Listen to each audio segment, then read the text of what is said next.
Kasodomi zate cheese uke galana goftatu yada delalame namticha sana kasutti beekamini nama gaatama kana akka gofta Yesus eessatti argama jedhes galateeffadhu iyyeeni kan akka keen jiru Waaqayyo galateeffadhu jedhes galateeffadhu iyyeeni kan akka keen jiru Waaqayyo galateeffami.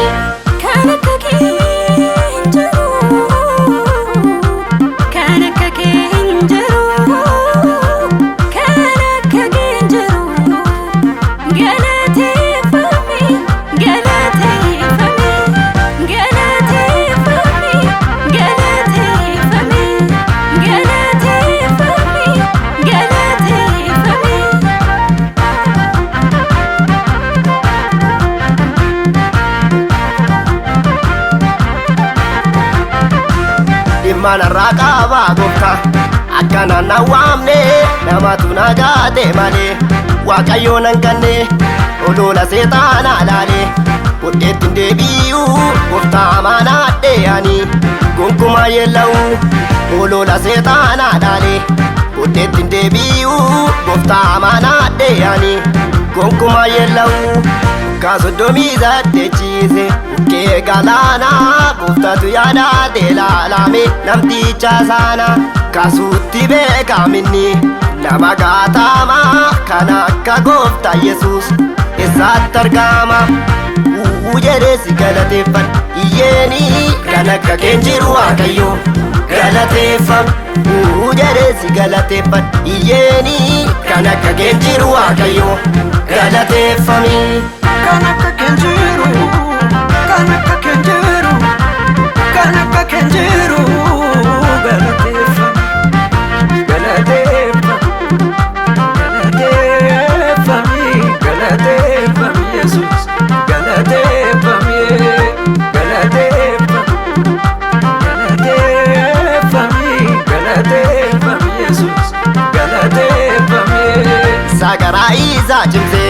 Si amanatuufi sababbii inni sitti koduu galuufi ati nagaa guutuun isaa hin eegda goofta isa garaa isaa cimse. Si amanatuufi sababbii inni sitti koduu galuufi ati nagaa guutuun isaa hin eegda goofta ati nagaa guutuun isaa hin eegda goofta ati nagaa guutuun isaa hin eegda goofta.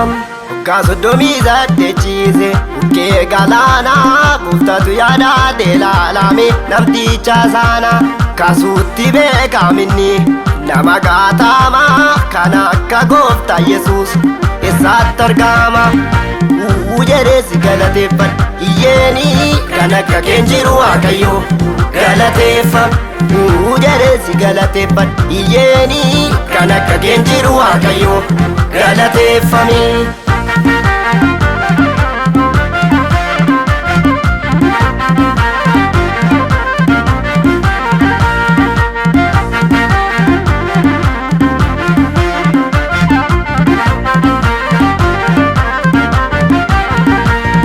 Mana raqaba jusas ani sargeera Waaqayyo gooftaan gaafiiko deebii kenneera hibboon koo deebii argate dhaga'i diinaa koo sichiyyuu itti fufeen deema ilaalu duuba koo hibboon koo deebii argate dhaga'i diinaa koo sichiyyuu itti fufeen deema ilaalu duuba koo sichiyyuu itti fufeen deema ilaalu duuba koo sichiyyuu itti fufeen deema ilaalu duuba koo. Kasodomi zate cheese uke galana goftatu yada delalame namticha sana kaasuutti beekaminni nama gaatama kan akka gooftaa Yesuus eessaatti argama.